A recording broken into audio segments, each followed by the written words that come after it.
Can you build a successful gym just running group classes? Absolutely. Can you build a successful gym just doing one-on-one personal training? Absolutely. Can you run a successful gym somewhere in the middle? Of course you can.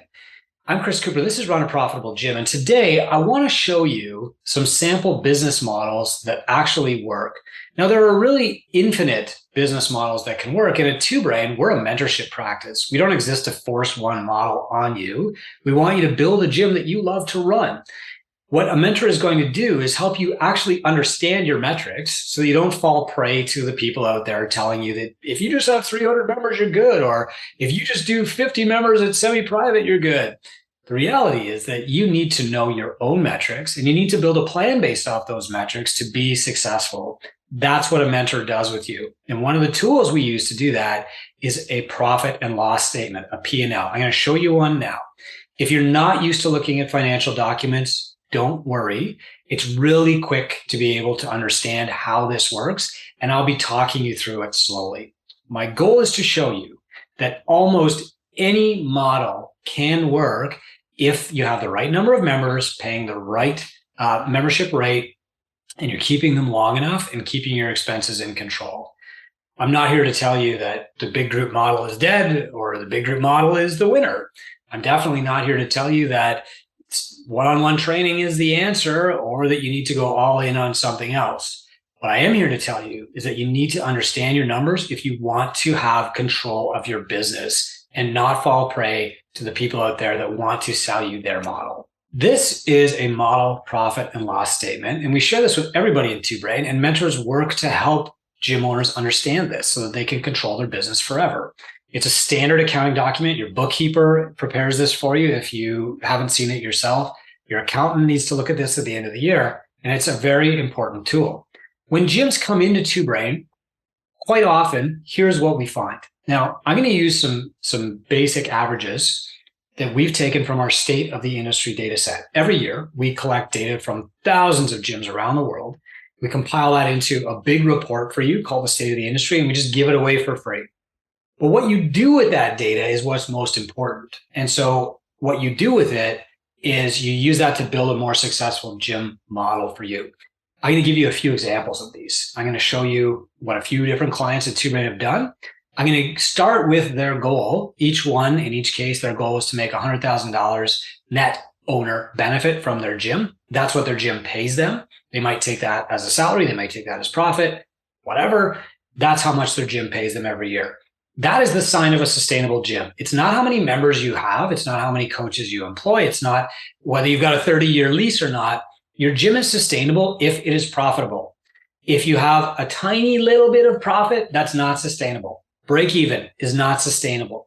You need to be able to make a good living and have your gym be anti-fragile enough that if something happens, like the rent goes up, it always does, or some unforeseen expense happens, a client smashes your glass door by accident, that always happens, you're not going to go out of business. If a coach leaves to open up their own gym and takes 10 clients, you're not going to go out of business.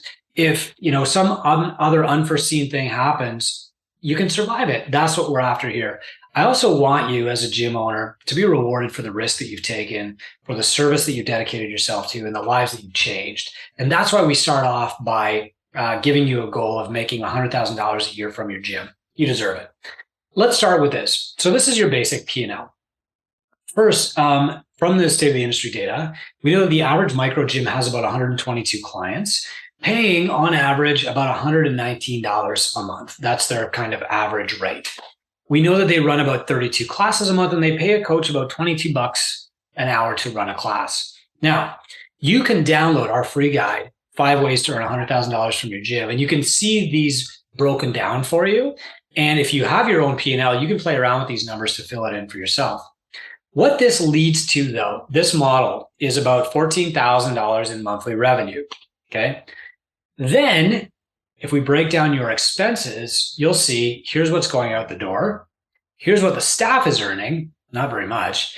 And at the bottom here is net owner benefit, what the owner is actually keeping from the gym every year. Coaching fitness, doing what you love, saving lives, and making $28,000 a year. Hey, when you're 22 years old, unmarried, and willing to sleep on a couch at the gym, dream come true. But eventually, you are going to want to have a family. You're going to want to build a gym that's resilient to all those problems that I mentioned earlier. You're going to want to employ people. You're going to want to make sure that you stick around and that you can weather the storms. And so we actually want you making more than that. So, when the average gym comes into Two Brain, sometimes they're making $0. Sometimes they're losing money even. Sometimes they're making $100,000 already and they want to think about how they can grow. So the levers that I'm going to show you can work for all of these gyms, and we can build a model around what you want to build. The most common model that's out there right now is, like we want to run a big group model. So when we talk to CrossFit gyms, when we talk to HIIT gyms, when we talk to boot camps, even some franchises, often they come into Two Brain saying, we just need more clients or we just need more leads. Well, let's look at how that affects your model. As you add more clients, and let's say that you can bring this client headcount up to 200, that's amazing. Congrats. Like that's a massive leap in clients, especially with a retention rate of 95%. That means that you're gaining 10 new clients a month because you are still losing about 5. It means that you're going to have to add some classes. You're going to have to add some more expenses. If you double the number of clients you have, yes, you're going to fill the classes that aren't full right now, but you're also going to have to add more. So let's just bring this up by 50%, even though we nearly doubled the amount of clients that we have. So that brings us to about 48 classes a week. And then what that's going to do is just add some coaching expenses. Okay. Now, hopefully you can do that without expanding your location. But the reality is going from 119 clients to 200 might mean that you take on extra expenses here too. But let's just say that your marketing costs stay the same. Your lease stays the same. Your coaches are still getting paid $22 a class. And we go to the bottom here and we say, look at that. You've got a net owner benefit of $113,746. Okay. Can you do it with 200 members? Yeah, of course you can, right? The challenge there is that your payroll is going to go up. Probably your expenses are going to go up, right? You're going to need more space. You're going to need more equipment. So let's factor those things in. First of all, if you're a CrossFit gym, this affiliation number has just gone up. So we need to add that. Second, if you've got more clients, you're going to need more cleaning. That's going to go up. Your insurance is probably going to be going up from this as you add clients. To get those clients, you probably have to do some marketing. I'm going to say that we'll just keep this constant for now. But the reality is that if you're not getting new clients in now and you want to get more clients, you're going to have to spend more time, attention, and money on marketing. These other things, you can change them as you want to. But let's say that you add more space to accommodate more clients. Well, suddenly this goes up. Then you've probably got, if you're training more coaches, your certification costs go up, and you're probably going to have something like purchases, like, maybe you're buying more equipment to accommodate these people, right? So like your loan payment's going to go up. And what happens here is that while this staff person or collection of staff people are earning more, they're still only earning about the industry average, $44,000 a year. And you as the owner are only earning about $80,000 a year. So in this situation, you've almost doubled the number of clients that you have. You went from 122 to 200. So to stay there, you have to get about 10 new clients a month because you're losing about 10 clients a month due to churn. That's just to maintain. You have to have coaches who are willing to work for $22 an hour. You're going to have more space. You're going to have more equipment, and you're going to have to pay coaches to run more class times. Your total revenue is about $24,000 a month, and your total expenses are pretty close to that. So you're actually taking home about $6,600 a month. Okay. Now, this sounds good on paper, but the reality is there are very few gyms out there who are actually successful at this model. In the CrossFit example, for instance, the gyms that were the first in a major metropolitan area, they were crushing it right off the bat, because if you get to call your name, CrossFit Miami, I'm just picking a random name, or CrossFit Portland, you've got a huge first mover advantage. You're going to quickly attract the early adopters in your market. And that's going to work for 3 to 5 years. But slowly, there's going to be more gyms open around you. Slowly, those early adopters are going to move on to other things. It's going to be harder to get clients. There's going to be more competition for them, less, just organic interest. You're going to have to work harder and harder. And so over time, what we find is that a lot of people who are the first in their cities, they use this model and it works. 3 to 5 years later, though, it doesn't work anymore and they're kind of panicking. So another alternative to this, if I go back to 122 and I go back to about 32 classes a week, a great alternative to this is to add a secondary revenue stream. And so, for example, one of the first things that we teach people is just to add an on-ramp. Some call it ramp up. I'm going to call it on-ramp for you, though. That on-ramp should be about $300. Okay. Now, what you saw change there was a couple of things. Number one, the revenue. 300, not $30. Number one, the revenue went up quite a bit because you've got 5 new people paying $300. That's $1,500. Great. Number two, ARM went up. So it brought up the average that each client is paying. That's great. What's not in these numbers is that on-ramp is actually a barrier to exit. It doesn't stop people from joining. It stops people from quitting. And so you keep people around longer. So in reality, I should be fixing this retention rate, but I'm just going to keep things simple. The other cool thing that went up here is that now your coach is making a little bit more per month. They are making that 44% of the on-ramp price because they're doing the one-on-one on-ramping with clients. So they're making an extra $8,000 a year right there. Suddenly you've gone from a coach who's making like 21 a year to 29 a year without getting a single new client. All you're doing is replacing the 5 clients a month that are leaving with higher value clients coming in. None of these other things have changed. You're still paying your affiliation. You're still paying, the same amount of marketing. You're still paying in fact, you can drop that rent price back down. And in this model, suddenly the owner has gone to from really making nothing to making about $15,000 a year. Still not amazing, but better than it was. To really make more, there's a couple of levers that we can pull, right? But keep in mind, all we've done here is add an on-ramp and the owner is already making more money. The next thing, and so are the coaches, the next thing we want to do is say, well, what if we increased your membership by 10%, right? So now we went from 122 to 134. What happens now? Same low rates, 119. They're doing on-ramp. Okay, great. We're not adding all of these in a month, but your gross revenue has gone up pretty significantly. And if we scroll to the bottom, now the owner's up to $30,000 a year. Still not sustainable, but we're certainly on the right track. The next thing that we can do is add a secondary revenue stream. So what typically happens is when somebody does on-ramp, that's done one-on-one. And it's an introduction to your method. Here's how you do it. More than anything else, though, you're secretly building the exercise and nutrition habits for them. That's the point of on-ramp. And once they've got that habit, they can go into classes or they can stay one-on-one, and they're going to stick around longer because they have that habit now. You've coached them through the hard part. So what typically happens is that your secondary revenue, personal training in this case, becomes worth about 10 to 20% of your other revenue. You add on 10 to 20% of your gross revenue just by offering that to people. You're not pushing it on anybody. You're not forcing people. What you're doing is you're saying, if you want to work out at my gym, but you don't want to work out in a group, I can do one-on-one with you. So in general, that adds about 20% of your gross revenue. Okay, so we can actually move that up to 20%. 18 is close enough. This is very common when gyms come into TwoBrain. They get a few clients right off the bat. They add a personal training stream. They don't even raise their rates really yet. And they've jumped up in revenue quite a bit. And what's really interesting here is that now you've got a coach or maybe even 2 coaches getting a total of $50,488. One of those, could be the owner. And now the owner is taking home like $57,000 a year. They haven't raised their prices yet. All they've done is gain 10% more clients and added a personal training option. You're crazy not to do this. If there are people out there, and I know there are, who are saying, just do big group, our model is no personal training. You hear this from Fit Body Bootcamp, you hear this from F45, you hear it from CrossFit. That's not the model. The model is what will get my clients the best results. And often that's what will my clients do.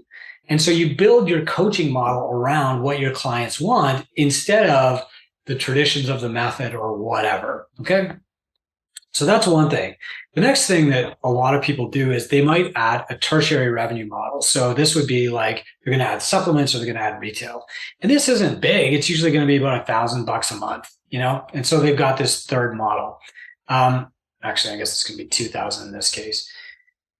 So what we wind up with is actually this model, which is very, very common in the most successful two-brand gyms. 70% of their revenue comes from group training or whatever their primary stream is. 20% comes from personal training, maybe nutrition coaching, one or the other. And 10% comes from maybe that's nutrition coaching, maybe it's retail, whatever that is. They've got a good, robust business because what happens is, if you've got personal training revenue of $4,000 a month, like those people don't take a break between Thanksgiving and New Year, right? So while membership might fluctuate, your personal training appointments generally don't. So what happens here is now we've got this person, okay, they're doing about $57,000 a year. And then we say, okay, well, let's actually look at like what your rates are. So in this first example, let's say that the rates just went up by 10%, to like 130. Now what happens is we've jumped revenue up by $10,000 a month. That's revenue by adding 12 clients and moving your membership price up by 10%. By adding an on-ramp, by offering personal training to the people who want personal training and don't want to exercise in a group, and potentially adding some retail and supplements so they don't have to walk down the road and buy it from the teenager behind the counter at GNC. Easy ads. Look what happens. Now our net owner benefit is at $74,000 a year. These are simple changes, and we're not asking you to put aside your philosophy of big group classes to do these things. Okay. So what I'd like to do is walk through a couple of business models that are working right now. And these are great starting points. Your mentor will customize the model to match you. Okay, so let's start off with the big group model and let's see what has to happen for the owner to make money. First model, just get more clients and you'll be fine. Well, I've taken the averages from State of the Industry, and the average membership price at a CrossFit gym, for example, is $109. That means, and the average coach pay is $22. They're running an average of 32 classes a week. What we have to keep in mind, though, is that as this number goes up, we're going to have to add classes. Okay, we're going to have to certify more coaches. Hopefully, we don't have to add space, but we might have to. So let's take a look here. If I'm running with an average number of clients, 122, which is the coaching micro gym average, I can expect, this coach is actually losing money. Okay. Their coaches are making a little bit here, right? Like $21,000 a year. If this is a true owner operator model and you're paying yourself as a coach, that's how you break the difference. And you might even be profitable by $13,000. It's not enough, but you can do it. Then let's say, okay, well, all we're going to do here is we're going to add more clients. Now, keep in mind, there's already 122 people following your advice, doing exactly what you say here, and you're still not making money. Let's say that we bring that up to 150 and don't change anything else. We can cram those 150 into the 20 or 32 classes you're running a week. We don't need more coaches. We can pay the coaches $22 an hour, and everybody's good with that, right? How much more can we make? Well, now you're making $27,500. Okay. You're at 150 classes, which is more than the average gym has. You're still making $27,500 a year, and you're coaching almost every class yourself. Okay. You are paying a coach $21,000 a year, which is almost exactly what you're making. So you're probably going to have the temptation to just do everything yourself. So now you've got a business with 150 members that you're running every class. That's 32 classes a week, and trying to grow your business. You're going to burn out. Trust me, I've been there. Let's say that we add, 30 more clients by some miracle, or over 6 months, we just add 5 clients a month, and now we're at 180. What happens? Well, our total revenue is up to almost $20,000. That seems like a big number. We're probably not going to be able to cram that many people into that many classes per week, not if they're coming on a regular basis. So you're probably going to have to increase the number of classes that you do. So expenses go up. Because now you've added like 50% more members, you are going to need some more equipment. And so, what do we do here? Do we Here's the loan. We probably going to take a loan. You're not going to have cash on hand to just pay for more equipment. So that loan's going to go up. And what we see is that you're paying $32,000 out in coaching costs because you've got so many classes, but you're taking $42,000 home. So now we have added 50% more members. We've gone from 122 to 180, and you're still making below the industry average. Okay. The problem is that as you add coaches, you're adding expenses, and you need to add coaches, yes, but you also need to improve ARM. However, let's keep going. How many people does this gym owner actually need if they want to make $100,000 a year? Okay, well, let's go up. Let's go to 210. We'll add another 30. Okay, still paying my coaches the $22 a class, by the way. I'm going to have to add a few more classes again to get all these people in. I'm probably going to have to buy a little bit more equipment. Here we go. So that brings that loan payment up again. I'm still not expanding my space, but I'm going to have to soon. Things are getting pretty tight. Well, now you've got a coach making $40,000 a year, and you're making $61,000 a year. Okay, that's 210 members, and you're still only making $60,000 a year. And here's what's scary. If you look at your monthly revenue at $23,140, and you look at your net owner benefit, what you're actually taking home, you're making about a 25% margin off 210 clients. If anything happens there, okay, so let's say now that one of these coaches says, I'm done making $22 an hour. I'm done coaching so many classes a week. I'm leaving, and 30 clients are going with me. Well, you've just invested in more equipment. Now you've got all these classes, and they've got 1 or 2 people in them, so you can't cancel them. You're still paying per class. What happens now? Well, your net owner benefit is cut like by more than half because you committed to all these other expenses.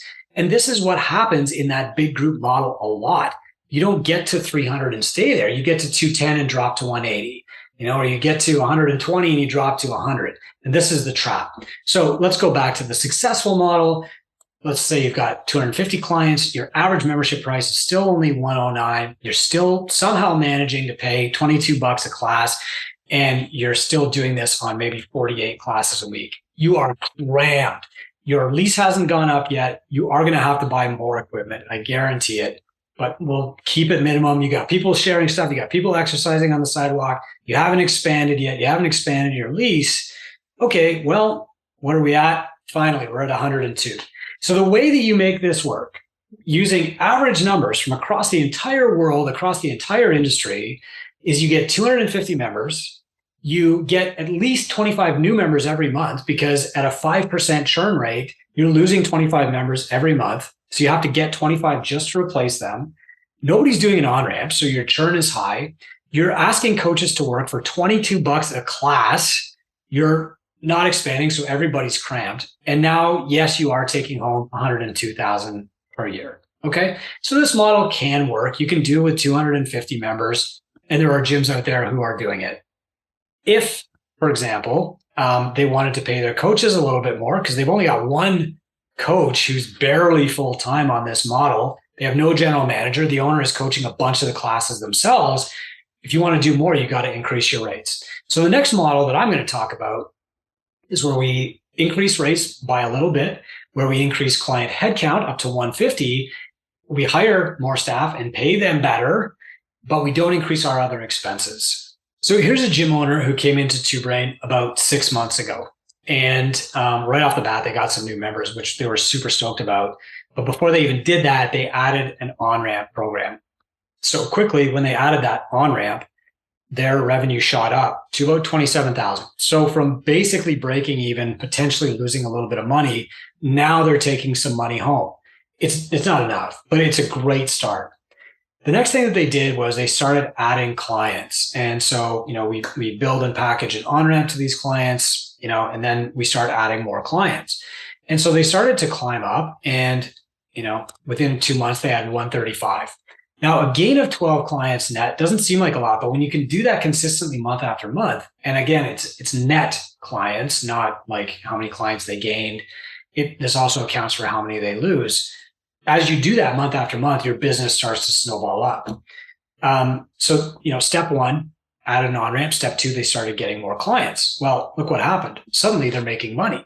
Now, this is a gym owner who had never made money before. They were, mission driven. They loved doing what they were doing, but they were tired. He was tired of his wife having to do this other shift work job to support the family. He wasn't bringing anything home. He was getting exhausted and burnt out. The next thing that he did was actually just increase his rates for new clients coming in. Now, this 109 rate was way too low. But when he raised it up, new clients coming in started paying what they were actually worth. The other thing that happened was we just added the personal training option at the end of on-ramp, and we started selling some supplements in retail. That was literally it. From there, his average membership price started to go up as more of these new people joined. So first it went to 119 on average. Look what happens. 58,000, a decent income, right above the industry average. Then over time, as people were leaving at the old rate and coming in at the new rate, this average went up to 129. Great. Let's take a peek. 74,000 now. Okay. Then at 135, he made it his goal to get to about 150. And this took him about 13 months. Got to 150 clients. At that point, his average membership rate had gone up a little bit more. So I'm going to say it was like 135. He was ready to actually increase his rates on his previous members, but he was doing about 4,000 a month in personal training. He was doing about 2,000 a month in like retail. He started some nutrition coaching stuff too. Okay. And he was ready to make over $100,000 a year. Then he said, actually, I just want to pay my coaches more. I'm going to start there. Hey, every gym owner I know is like, I want to pay my coaches more. So he moved the class rate up to 30. They were already making money from doing the personal training. So now you've got a coach person who's making about $59,000 a year. Then this owner said, I want to do two things. I want to raise the rates and get rid of the old discounts on the people who are underpaying. And I want to hire an admin.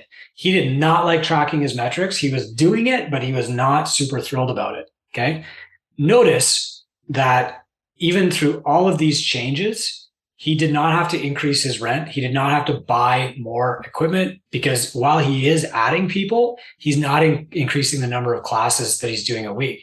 In fact, he probably went down to about 28 classes a week, but I'm going to leave that as is. So now we're at 150 clients. He gave all his coaches a raise up to $30. Not amazing, but way better than 22, above the industry average. He's bringing in 26,000 a month. Notice his ARM is way higher.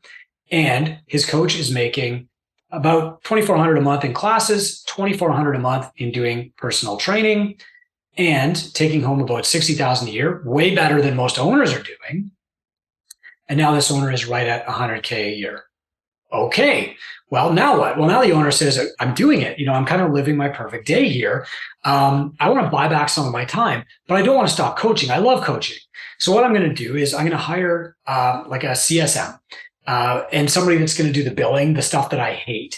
I'm not ready to hire a general manager yet, but I can pay somebody, $20 an hour for, I don't know, 10 hours a week, let's say. Okay. So $200 a week times 4 weeks is going to be about $800 a month. Okay. $9,600 a year. This is a part-time person. That's a great job. That brings his net owner benefit down to $89,000. Still absolutely fantastic. Then he says, well, okay, I've got this admin to help me. The CSM is checking in on people more, but it's really time to raise my rates. So he raised his rates by 10%. Okay. Now, even without gaining more clients, watch what happens. So now we're at 149. That's a 10% rate increase. The interesting thing about that rate increase is that there are no expenses attached to it. You don't have to buy more barbells to increase your rates. You don't need more space. You don't need more staff. It all drops straight to the bottom line. And boom, 113,690. Okay, you're a gym owner. I'm a gym owner. He's making more than he needs to make. His wife is thrilled. She's like giving up her career. What do you think he's going to do with that extra? He's going to invest it in more equipment, a bigger space. Maybe he's going to buy a building. He's going to start investing in it, right?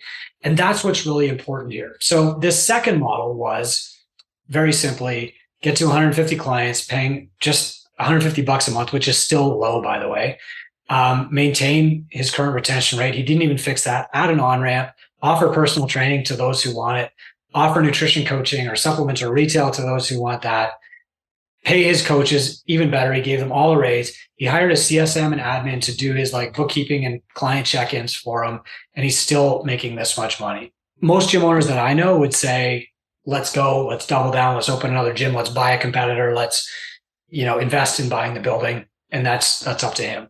The third case study I want to share with you is a woman who was doing personal training in her own space. She was paying $3,000 a month for that.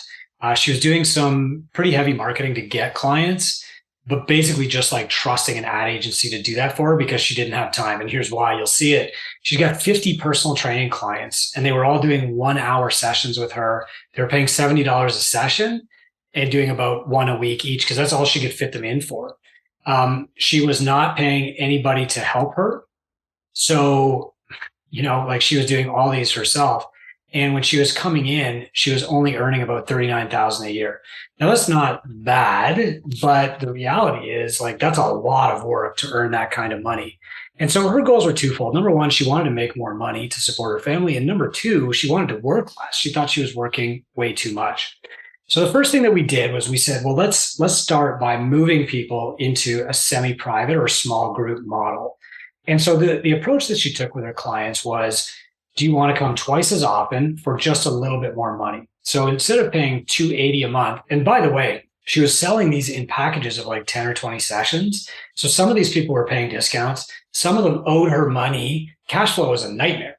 So she wasn't actually even taking that much money out of her business. She was trying to collect from people. Nobody wants to do that.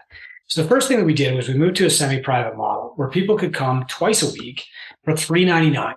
She gave everybody that option. And when people started to take it, she said, I'm not doing any more one-on-one. She was done. So she lost a few clients, and that's okay.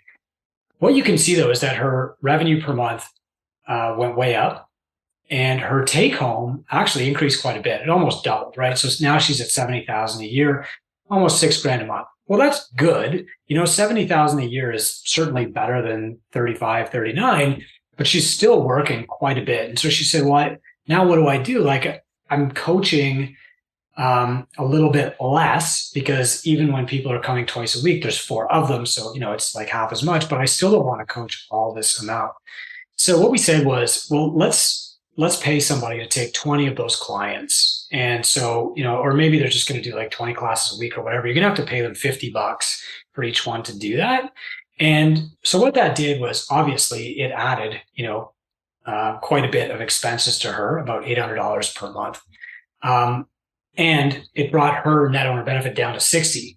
But now what that did is it bought her, 4 classes in one day. Like, it bought her back her Fridays. So now she could spend her Fridays working on growing the business with her mentor. So now she can go back and she can say, okay, well, let's actually look at getting more clients. She started getting more clients, right? So she added 10. And let's take a look at what this does to her bottom line. Now she's at 107 again. Okay, well, let's buy myself back a little bit more time. Okay, let's pay a coach to take 10 more of these. Okay, back down to 75.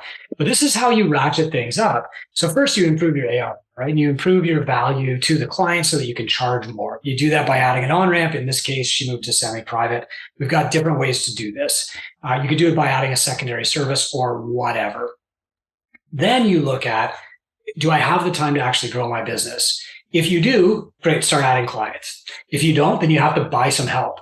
Another way that she could have gone here, if she wasn't training so much, is instead of hiring a part-time coach, she could have just hired, for example, like a cleaner, a social media person, an admin. If she really wanted to coach 50 sessions a week, she could have hired somebody else to help her with these other things and, still grown her business.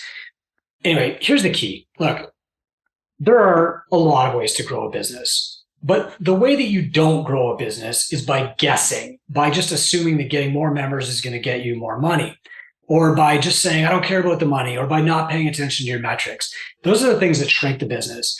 Your number one priority as a CEO is to learn how to run a business. Getting your 5th level degree or your master's or your PhD in fitness is not going to help you run a better business. As soon as you open a business, you are the CEO, and it's immediately your responsibility to grow that business. How do you measure growth? By what you actually earn. That's the ultimate measuring stick. It's not how many members you have or even how much revenue you do. As you saw in that last example, you don't need crazy revenue to take home really great profits. The key is knowing which levers to pull, how the math works, how an S&P operates. And so we're a mentorship practice because we don't want to force one model on anybody. We never say the big group model won't work. We never say one-on-one personal training won't work. Instead, we say, here's how that can work for you. And we tell them the metrics that they have to make it work. And then we guide them to take the steps to change their metrics to the ones that work. That's what mentorship is. That's what running a profitable gym is. This is Run a Profitable Gym. I'm Chris Cooper. And hey, thanks for doing math with me.